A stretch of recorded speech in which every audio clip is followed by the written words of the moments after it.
ముఖ్యంగా మనము ఈ నవరాత్రుల్లో దేవీ నవరాత్రులు ఈ 9 రోజులు మనం పాటించవలసిన నియమాలు చాలా అత్యున్నతమైనటువంటివి. ఈ నవరాత్రులు యందు ఎవరైతే ఈ నియమాలను పాటించి జపము, హోమము ఇత్యాది దైవ పూజలు చేస్తూ ఉంటారో వాళ్ళకి పూర్వజన్మ కర్మఫలాలు పాపాలన్నీ కూడా పోయి ఈ జన్మలో వాళ్ళకి కావాల్సినటువంటి ఐశ్వర్యము, ఆరోగ్యము అన్నీ కూడా లభిస్తాయని గరుడ పురాణంలో తెలియజేయడం జరిగింది.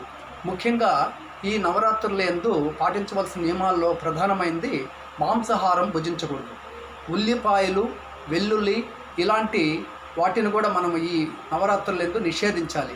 ముఖ్యంగా మద్యపానానికి కూడా దూరంగా ఉండాలి ఈ నవరాత్రుల యందు. అదేవిధంగా బ్రహ్మచర్యాన్ని పాటించాలి. బ్రహ్మచర్యాన్ని ఈ నవరాత్రుల యందు పాటించాలి.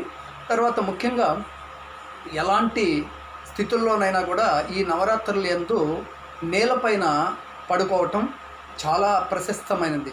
మంచం పైన పడుకోకూడదు. ఈ నవరాత్రుల యందు నేలపైన పడుకొని ఈ నవరాత్రుల యందు ప్రతి ఒక్కరు కూడా హోమము, జపము ఇలాంటివి చేయటం వల్ల చాలా మంచి ఫలితం అనేది వస్తుంది.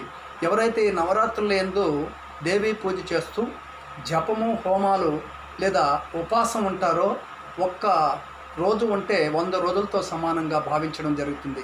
ఈ నవరాత్రుల యందు ఉపవాసము, హోమము, జపము, దైవ సంకల్పము ఇలాంటివన్నీ కూడా ఈ నవరాత్రుల యందు చేయటము, ఈ నవరాత్రుల యందు శుచి, శుభ్రత, పరిశుభ్రత, పవిత్రత, ఇంట్లో ధూపదీప నైవేద్యాలు ఎప్పటికప్పుడు కూడా ప్రశాంతమైనటువంటి వాతావరణాన్ని కలిగించుకొని ఎలాంటి విభేదాలు లేకుండా గృహంలో శాంతియుతంగా ఈ నవరాత్రులను జరుపుకోవటం చాలా ఉత్తమమైనది. దీపారాధన అనేది చాలా ప్రశస్తమైనది. నెయ్యితో దీపం పెట్టడం, కొబ్బరికాయ సమర్పించడం, నవరాత్రుల యందు ఒక్కొక్క దేవికి ఒక్కొక్క పలహారం కూడా చెప్పడం జరిగింది. ఇవన్నీ కూడా పాటించడం మానవునికి శ్రేయస్సుకు, ఆరోగ్యానికి చాలా ప్రశస్తమైందని మనం చెప్పుకోవచ్చు. ఓం నమః శివాయ. శ్రీమాత్రే నమః.